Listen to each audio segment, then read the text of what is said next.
Vadnais Heights, au Minnesota, le 9 avril 2006. Le commis d'un dépanneur, Ammar al-Bossad, achève son quart de travail du dimanche soir lorsque deux membres du 18th Street Gang armés de poignards font irruption dans le commerce et sautent par-dessus le comptoir. Ils attaquent le commis qui tente désespérément de se défendre. Al-Bossad survit à l'agression. Armé d'un bâton de baseball, il poursuit les deux hommes jusqu'à l'extérieur. Les deux membres du gang sont capturés plus tard et reconnus coupables de voies de fait et de tentative de meurtre. Même si le vol a été un échec, l'incident confirme la réputation du 18th Street Gang dans la région. Cet exemple démontre qu'ils peuvent commettre des crimes violents sans aucune raison, seulement pour prouver leur fierté d'appartenir au gang et tenter de gravir les échelons. L'incident prouve que le 18th Street Gang devient un problème national. On était prêt à tirer, à poignarder, à voler, à faire n'importe quoi. Personne n'est à l'abri des représailles du gang, même pas les policiers. À leurs yeux, c'est l'objectif suprême. Ils sont prêts à tuer n'importe qui.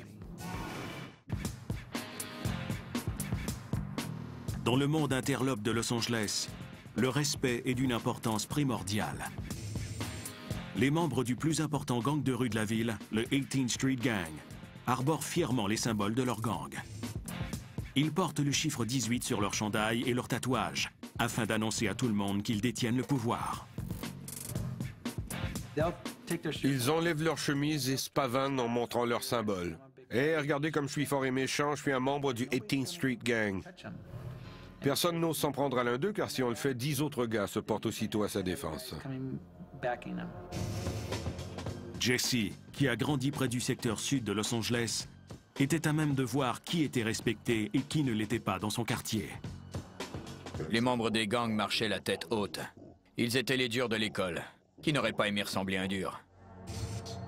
Jesse devient un soldat du 18th Street Gang et s'efforce de mériter le respect du chef de sa clique. Plus on fait de mauvais coups, plus on commet de crimes, plus on tue de gens, plus on est apprécié. Les rues où Jesse et les autres soldats sévissaient sont celles que patrouille l'enquêteur James Corcoran. Comme il est assez tôt le matin, c'est calme. En général, les résidents du quartier sont des gens honnêtes qui s'efforcent de gagner leur vie et d'élever leur famille. Mais à certains moments de la journée, spécialement en fin d'après-midi et à la tombée de la nuit, les membres de gang ont tendance à prendre le contrôle des rues.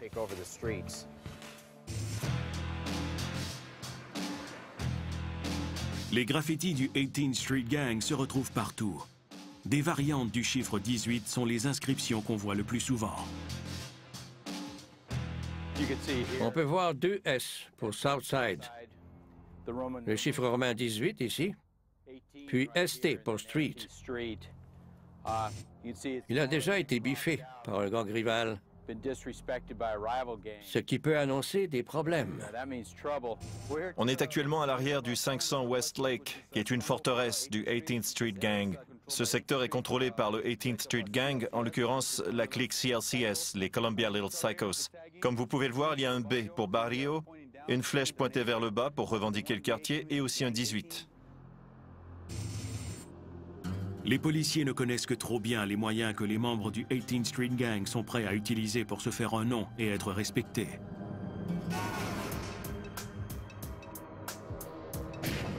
Le 9 août 1998, l'agent Phil Cuesta et un collègue, tous deux du service de police de Los Angeles, patrouillent le territoire du 18th Street Gang à l'ouest de la ville. Ils vérifient une information concernant une soirée organisée par le gang. Ils immobilisent leur véhicule à proximité de l'endroit qui les intéresse et commencent à surveiller les lieux.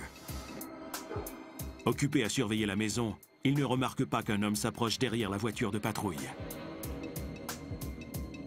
Catarino Gonzalez, âgé de 20 ans et membre du 18th Street Gang, pointe son Glock 9 mm vers les policiers et fait feu. À plusieurs reprises. Phil a embrayé, il a commencé à s'éloigner. Il a reçu une balle derrière la tête.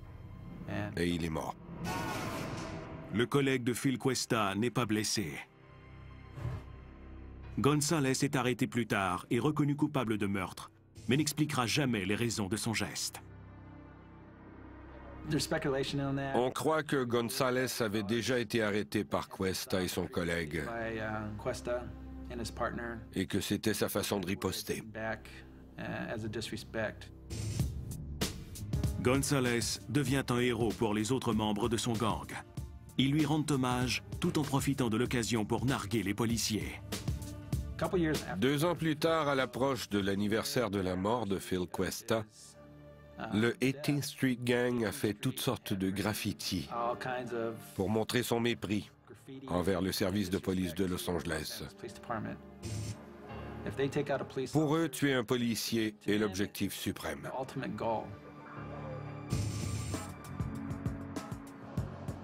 Les membres du 18th Street Gang estiment que le quartier leur appartient et qu'ils doivent le défendre jusqu'à la mort. Jesse dit que sa bande interceptait les autres jeunes qui s'aventuraient sur son territoire. On allait voir quelqu'un et on lui demandait à quel quartier il appartenait et s'il avait des problèmes avec notre gang. S'il répondait quelle importance, on prenait ça comme un manque de respect. On utilisait ce qu'on avait, un fusil, un poignard ou un bâton de baseball et on lui réglait son cas.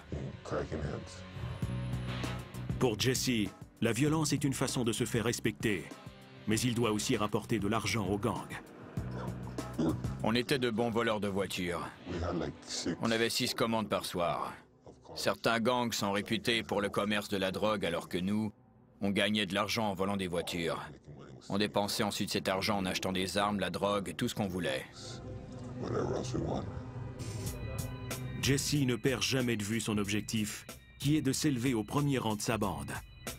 À 20 ans, il devient chef de clique. J'avais 4 voitures et je ne travaillais pas. Quand mes enfants voulaient quelque chose, j'entrais dans un magasin et j'en ressortais avec un chariot rempli de jouets. J'aimais avoir de l'argent, mais qui n'aime pas avoir de l'argent? Même si Jesse a une certaine autorité, il sait que dans son quartier situé au sud de Los Angeles, sa clique est éloignée du pouvoir du 18th Street Gang. Le cœur du 18th Street Gang se trouve à l'ouest, où, selon Jesse, tout est plus sophistiqué et plus lucratif. Ils contrôlent le secteur. Tout le monde paie. Tout le monde est coincé. Tout le monde fait partie du programme. Ici, dans le quartier Westlake, la plus violente clique du 18th Street Gang, les Columbia Little Psychos, accède au pouvoir au cours des années 1990. Pendant des années, le 18th Street Gang a été un gang tentaculaire sans véritable structure. Mais les Columbia Little Psychos changeront tout cela. Avec Puppet Martinez qui surveille le gang depuis la prison et Termite Romero qui dirige les opérations dans la rue, les réseaux d'extorsion et de drogue se développeront au point de faire concurrence à la mafia italienne. Cependant, cette réussite causera finalement sa perte, et les forces policières lui porteront le coup de grâce.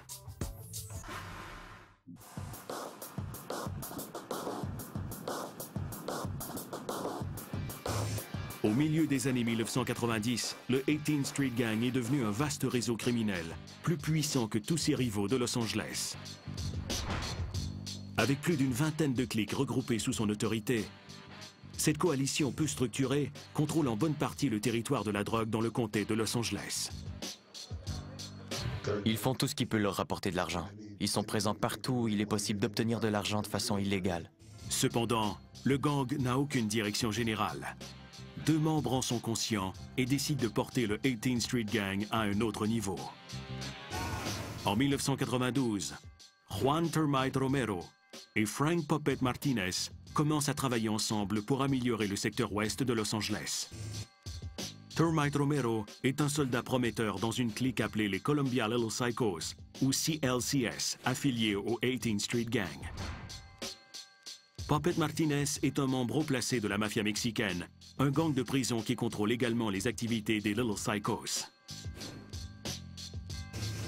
Les Little Psychos sont menacés lorsqu'un des rivaux de Puppet tente de mettre la main sur ses profits.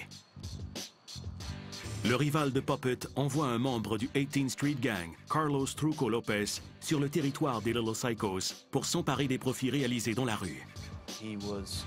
On lui a demandé d'aller prendre l'argent qui avait été recueilli. Il y avait une querelle derrière tout ça.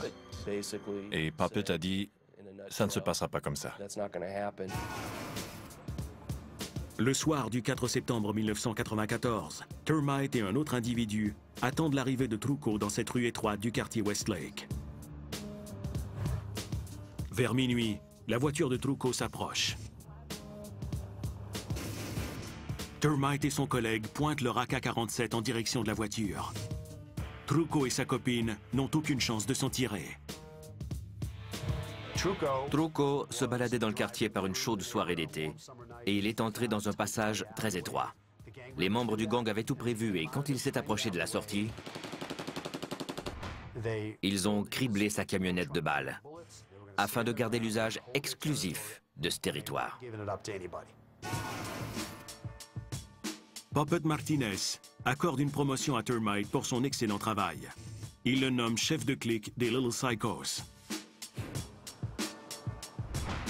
Termite a été choisi par Frank Martinez dans la mafia mexicaine. C'est dire à quel point les CLCS étaient contrôlés. Termite se met rapidement au travail pour faire ses preuves. Il voit dans le parc MacArthur, situé sur le territoire du 18th Street Gang, une excellente occasion d'enrichir le gang. Le parc, qui est le refuge des membres de gangs, accueille des gens de tous les milieux et offre à ceux qui cherchent rapidement de la drogue l'occasion de tout acheter au même endroit. Termite est décidé à soutirer le plus d'argent possible aux revendeurs du parc MacArthur. Il ordonne aux membres des Little Psychos d'améliorer leur système d'extorsion. Termite a fait travailler le gang jour et nuit, 7 jours semaine. Il y avait 2 quarts de travail par jour. Cette activité qui rapportait 1000 à 2000 $ par semaine a commencé à rapporter 5 à 10 000 $. Il a doublé, triplé, même quadruplé les profits. Il s'assure que chaque revendeur paie son dû. Aucun agent libre n'est autorisé à vendre de la drogue dans son quartier. L'agent spécial du FBI, James J., explique de quelle façon fonctionnait la perception des loyers. En raison de certaines causes en cours, il a demandé à ce que son visage soit dissimulé. Ils louaient les rues aux revendeurs qui acceptaient de payer le prix le plus élevé pour obtenir les droits exclusifs de distribution dans ce secteur. Certaines rues étaient louées entre 10 000 et 12 000 $ par semaine. D'autres étaient louées pour 5 000 à 7 000 $ par semaine. Termite et son équipe rapportent un total d'environ 85 000 $ par semaine. Pour que les Little Psychos continuent à fonctionner efficacement, il établit une hiérarchie. Au sommet de la structure se trouve Puppet Martinez, qui dirige les opérations depuis la prison. Le deuxième poste est occupé par la conjointe de Puppet, Jenny Garcia, qui contrôle les activités pour lui à l'extérieur. Jenny Garcia était connue comme la señora ou la patronne. Elle percevait l'argent à sa place et dirigeait son entreprise dans la rue. Après Jenny, le membre le plus important est Termite. Vient ensuite un groupe de lieutenants assignés à différents secteurs du territoire des Little Psychos. Les revendeurs offraient soit de l'héroïne, soit du crack.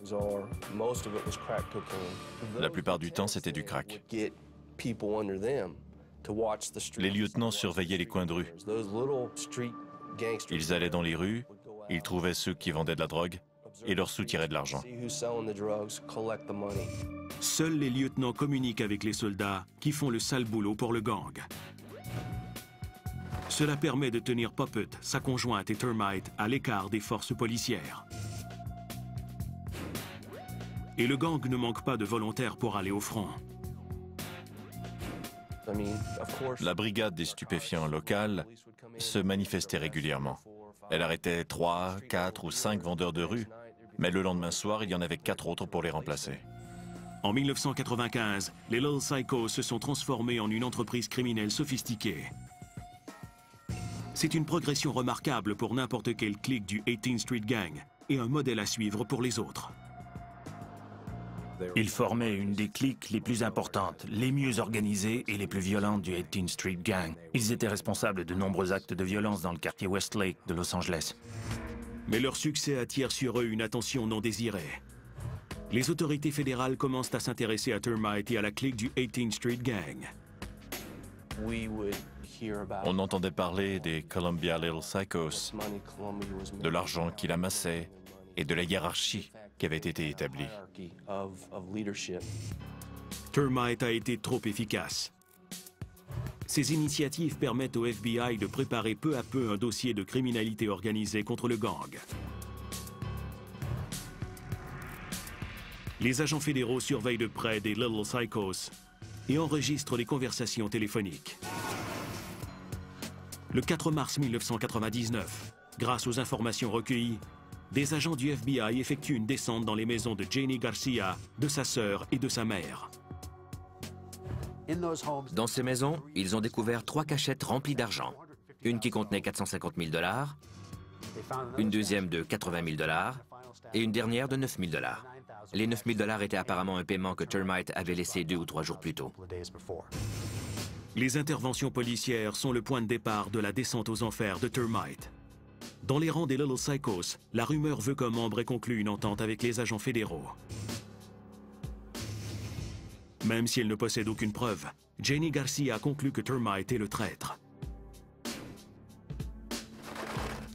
Elle convainc son mari, Puppet Martinez, que son ambitieux chef de clique les a trahis. De la prison, Puppet envoie un message qui dit simplement « Exterminer sera ». Le 1er novembre 1999. À son bureau, Termite Romero attend la livraison hebdomadaire de l'un de ses percepteurs de loyer. Il retourne ensuite à sa voiture. Soudain, plusieurs membres du 18th Street Gang apparaissent et font feu sur lui. Termite les a vus venir. Ils ont criblé sa voiture de balles et ils ont tiré à plusieurs reprises sur Romero et son chauffeur. Même s'il a été touché 5 fois, Termite survit à l'attaque. Il se réveille à l'hôpital, conscient que sa propre clique a tenté de le tuer. Ils s'en sont pris à lui sans avoir aucune preuve. À mon avis, il était leur soldat le plus loyal. S'il n'avait pas essayé de le tuer, il n'aurait probablement pas accepté de coopérer avec nous.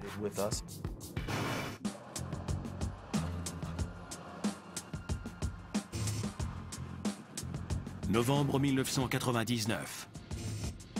Après une tentative d'assassinat ratée contre Juan Termite Romero, chef de clique des Columbia Little Psychos, la confusion règne dans le gang.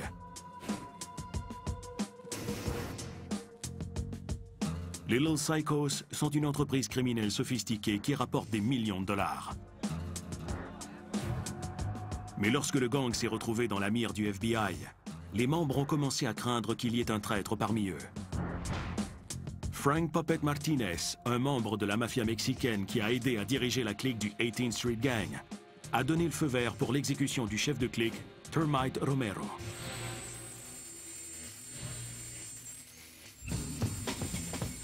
Termite a survécu à l'attaque et les autorités s'efforcent d'éviter qu'il y ait d'autres représailles. C'est à ce moment qu'on a su qu'il fallait faire quelque chose pour éviter une escalade de la violence. L'agent spécial Carl Sanford sait que Termite se rétablit au domicile d'un ami. Il obtient un mandat et procède à son arrestation. Termite est accusé de blanchiment d'argent fédéral et de trafic de stupéfiants. Termite est plus que disposé à coopérer avec les enquêteurs. Le leader de 33 ans veut se venger de son patron, Frank Puppet Martinez.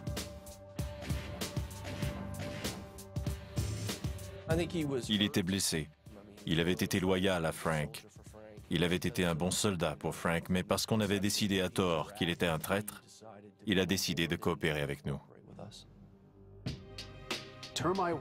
Lorsque le FBI a arrêté Termite en décembre 1999, il était épuisé et stressé, comme n'importe quel autre gestionnaire d'une entreprise américaine rentable. Il avait donné le meilleur de lui-même et l'organisation avait tenté de le tuer. Termite fournit aux autorités assez d'informations pour causer la perte des Little Psychos et de ses dirigeants. Grâce à son témoignage et aux autres preuves recueillies par le FBI, le gouvernement inculpe 26 membres du 18th Street Gang et de la mafia mexicaine sous des accusations allant de l'extorsion au rackettierisme et au meurtre.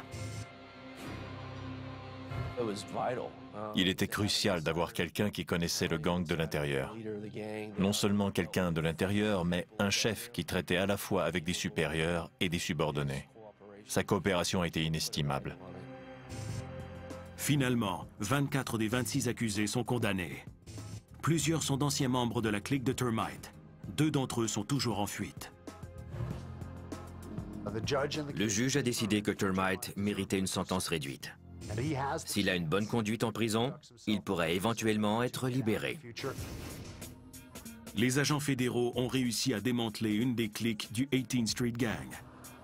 Mais ils n'engagent aucune poursuite contre les autres, en grande partie parce que personne d'autre n'a mis au point une opération semblable à celle des Little Psychos. On se débarrasse d'une clique, mais il y en a toujours une autre, et encore une autre. Ça ne finit jamais.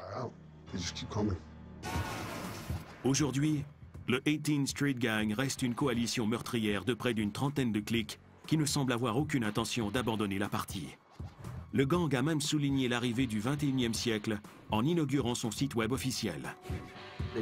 Ils utilisent l'Internet afin de faire savoir à tous qu'ils sont un des gangs les plus importants et les plus violents du sud de la Californie. Le recrutement a connu des hauts et des bas au fil des ans. Mais la plupart des experts croient que la vie de gang ne perdra jamais son attrait dans les environnements urbains défavorisés. Imaginez un gamin dont le père est absent parce qu'il est en prison. Il vit dans un taudis, envahi par les cafards. Parfois il mange, parfois il ne mange pas.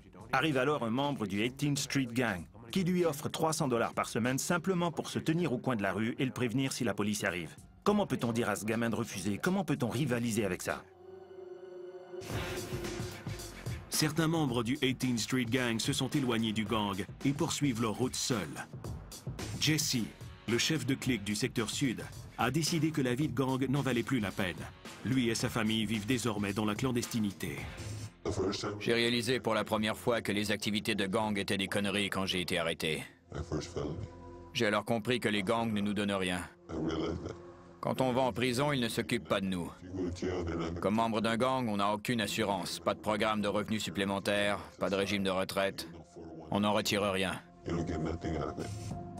Mais la décision de Jesse de s'éloigner ne plaît pas à ses camarades du 18th Street Gang. Ils veulent ma mort parce que j'ai choisi d'être un citoyen comme les autres et d'abandonner la vie de gang. J'ai simplement décidé de passer à autre chose. Mais ils sont incapables de le comprendre.